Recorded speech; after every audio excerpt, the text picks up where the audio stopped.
Sir ఇక్కడ anchor Shyamla గారు నిన్న ఒక మీటింగ్ లో ఒక మాట చెప్పడం జరిగింది. ఈవీఎం తో గెలిచిన ముఖ్యమంత్రి అని చెప్పింది. చెప్పిన తర్వాత యాంకర్ శ్యామ్లా గారు ఇంకో మాట అన్నది, ఏదైతే ఒక ఫోటో చూపించి పవన్ కళ్యాణ్ గారు ఏదైతే ఫోటో కింద కనబడటట్లేదు అని DCM deputy CM Pawan Kalyan గారు కనబడితే ఒకసారి మాకు చెప్పండి అన్నట్టుగానే శ్యామ్లా గారు చెప్పడం జరుగుతుంది.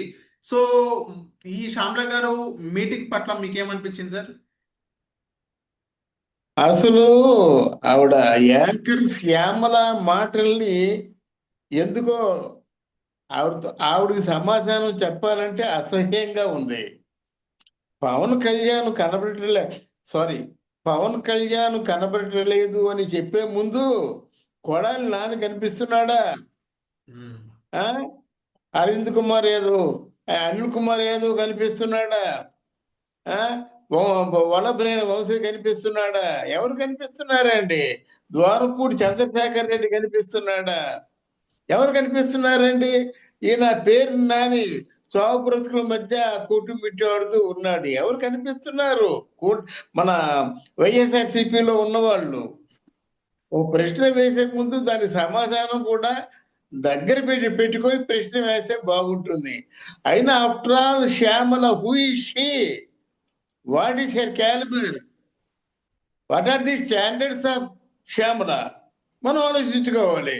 ఎవరో స్క్రిప్ట్ రాసిస్తే ఆ స్క్రిప్ట్ ని చదివేసి ఆవిడ అంటే పవన్ కళ్యాణ్ ని ప్రశ్న వేసే అంత స్థాయి ఉంది ఆవిడకి. అసలు ఆవిడ ఎవరండి? వైఎస్ఆర్సీపీ ఆవిడ అధికార ప్రతినిధి కనబట్టలేదు. ఆవిడ వైఎస్ఆర్సీపీ అధికార ముక్కు తెలీదు, ప్రతినిధిని మొహం ప్రశ్నించే తెలీదు, ఏమి తెలియదు. వైఎస్ఆర్సీపీ అధికార ప్రతినిధికి ప్రశ్నించే హక్కు ఉంటుంది కదా సార్? వాళ్ళెవరో తలా తోక లేకుండా అధికార ప్రతినిధిగా పెట్టుకున్నారు కానీ ప్రజలెవరు కూడా శ్యామల్ని అధికార ప్రతినిధి అని అంటం లేదు. బుర్ర బుద్ధి లేకుండా మాట్లాడే ఒక పేటిఎం రోజు కూలీ చేసుకునేటువంటి పేటిఎం బ్యాచ్ లో ఒక వ్యక్తిగా అనుకోవచ్చు మాట. ఏమైనా అర్థవంతమైన మాటలు మాట్లాడుతుందా? అంటే ఆలోచింపదగ్గ మాటలు మాట్లాడుతుందా? పవన్ కళ్యాణ్ కనపడకపోవడం ఏంటండి? మరి జగన్మోహన్ రెడ్డి కనిపిస్తున్నాడు ఆవిడకి. జగన్మోహన్ రెడ్డి తప్ప ఇంకెవరు కనపడటం లేదా? ఇవిడికి ఇదే పనా? పవన్ కళ్యాణ్ కనపడటం లేదు, విజయసాయి రెడ్డి కనపడటం లేదు, లోకేష్ కనపడటం లేదు. ఒక చెత్తవారం ఏమో కొంచెం కళ్ళు బాగు చేయించుకొని చూస్తే కనిపిస్తుంది. సత్యవారంతో చూస్తే లోకం అంతా గుడ్డిగా కనిపిస్తుంది మాట. అందువల్ల నా దృష్టిలో శ్యామల ఈ రోజు మాట్లాడే మాటలకి క్రెడిబిలిటీ లేదు సరికదా, హాస్యాస్పదంగా ఉంది. ఒకవేళ పవన్ కళ్యాణ్ తాలూకు జనసేన వాళ్ళందరూ వచ్చినట్టయితే పవన్ కళ్యాణ్ కనపడడం కాదు నీకు, ఎవరో కనిపించవలసిన వాళ్ళే కనిపిస్తారు. అప్పుడు నిన్ను ఆ దేవుడు కూడా కాపాడలేడు. ఇది సత్యం. ఇది గుర్తించుకోవాలి. శ్యామ్లా గారు ఇంకో బాలకృష్ణ గారి పైన కూడా ఇంకో మాట చెప్పడం జరిగింది. సో బాలకృష్ణ గారు 3 సార్లు ఎమ్మెల్యే అయ్యారు. ఎందుకు అయ్యారో ఆయనకే తెలీదు. ఇంకోటి ఏంటంటే బాలకృష్ణ గారి పైన హిందూపురంలో అసలు ఏ సమస్యలు ఉన్నాయి ఏంటో అసలు మీకు తెలుసా అన్నట్టు మాట్లాడడం జరిగింది. బాలకృష్ణ గారు ఎమ్మెల్యేగా ఉంటే ఎంత లేకుంటే ఎంత అన్నట్టు మాట్లాడడం జరిగింది. హిందూపురంలో ఎన్ని రోజులు కనపడట్లేదు బాలకృష్ణ గారు ప్రజలందరికీ అర్థం అవుతుంది. బాలకృష్ణ గారికి ప్రజలు ఇచ్చిన తీర్పు కాదు ఇది, ప్రజలు ఇచ్చిన గెలుపు కాదని శంకర్ శ్యామల గారు చెప్పడం జరుగుతుంది. ఈ వైసీపీ పార్టీ అధికార ప్రతినిధి ఒక డైరెక్టర్ ఉన్నాడు, ఆర్జీవి అనే డైరెక్టరు.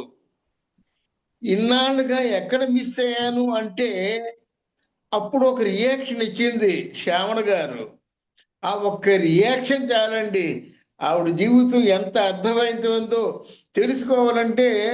ఆర్జీవి ఎక్కడ మిస్ అయ్యాని చెప్పమా అనేసరికి ఒక చాలా సిగ్గు మొలకలైపోయి ఆనందం పొంగిళ్ళు పొరలిపోయి ఒక రియాక్షన్ ఇచ్చిందన్నమాట. నన్ను మెచ్చుకుంటున్నారా ఆర్జీవి అని చెప్పేసి. అంత దిగజారిపోయినటువంటి శ్యామల బాలకృష్ణ గురించి లేకపోయినట్టయితే మన పవన్ కళ్యాణ్ గురించి మాట్లాడే నైతికమైన అర్హత ఉందంటే ఎవరైనా నమ్ముతారా? చీ అంటున్నారండి ఆవిడ్ని. ఆవిడ మాటలు కూడా ప్రస్తావించడం చాలా పొరపాటు. ఆవిడకి ఆ స్థాయి లేదు. ఎప్పుడు పీకి ఆవిడ్ని పారేస్తారో ఆవిడకే తెలియదు, వైసీపీ వారికే తెలియదు. నీ మీద కూటమి ప్రభుత్వానికి ఏంటంటే ఒక కోపం ఉందనుకోవద్దు. నీ మీద నీ పార్టీలో ఉన్న వాళ్ళకే కోపం ఉంది. ఎప్పుడు ఈ శని సంకటం ఊడిపోతుందిరా నాయన అనుకున్నారు. నీకేమి తెలుసు గనక నువ్వు రాజకీయ నాయకురాలువా? మీ పేరెంట్స్ రాజకీయ నాయకులా? లేకపోతే మీ పెత్తందారులు ఎవరో తాత ముత్తాతలు ఎవరైనా రాజకీయాల్లో ఉన్నారా? స్వాతంత్ర యోధుల వాళ్ళు? ఏ నైతికమైన అర్హతతో నువ్వు మాట్లాడతావు? మాట్లాడడానికి ఆ అర్హత వయసు కాదు. In between 15 to 25, in between 15 to 30 అనుకుంటే చాలా మంది ఉన్నారు. అందరూ మాట్లాడితే నీలాగా అభాస్పాలైపోతారు. శ్యామల, నువ్వు చాలా చిన్నదానివి, ప్రపంచ జ్ఞానం లేని దానివి, రాజకీయాలంటే ఓనమహలు కూడా తెలియని దానివి. ముందు ఈ ప్రపంచాన్ని తెలుసుకో, తర్వాత సమాజాన్ని తెలుసుకో, తర్వాత రాజకీయం కొంచెం చూడు, కాన్స్టిట్యూషన్ ని చదువు, రాజకీయ శాస్త్రాన్ని కొంచెం ఆకలింపు చేసుకొని మాట్లాడడం నేర్చుకుంటే ఆ బూటి పెద్దవాడు ఎవడైనా సరే గౌరవిస్తాడు. అంతేగాని నోటుకు వచ్చాడు మాట్లాడుకు. బాలకృష్ణకి నీకు పోలిక, పవన్ కళ్యాణ్కి నీకు పోలిక. నీ వెనక ఎంతమంది ఉన్నారు? నువ్వు పిఠాపురం వెళ్ళినప్పుడు నీ వెనక ఎంతమంది ఉన్నారు? అదే నువ్వు ఉన్నటువంటి ఆవిడెవరో వంగా గీత, ఆవిడ వెనక ఎంతమంది ఉన్నారు? మరి పవన్ కళ్యాణ్ వెనక ఉన్న వాళ్ళు కాదు, పవన్ కళ్యాణ్ పేరు చెప్పుకొని వచ్చిన వాళ్ళు దేశ విదేశాల నుంచి మొత్తం పిఠాపురం నిండిపోయింది.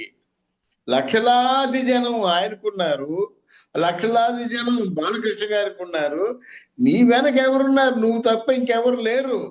ఆ ఉన్నోళ్ళు కూడా కొన్నంత ఉక్రోసం నువ్వు అంటే అది తెలుసుకొని ప్రవర్తించు. ఇలాంటి పిచ్చి వాగుళ్ళు ఎక్కడ వాగొద్దు.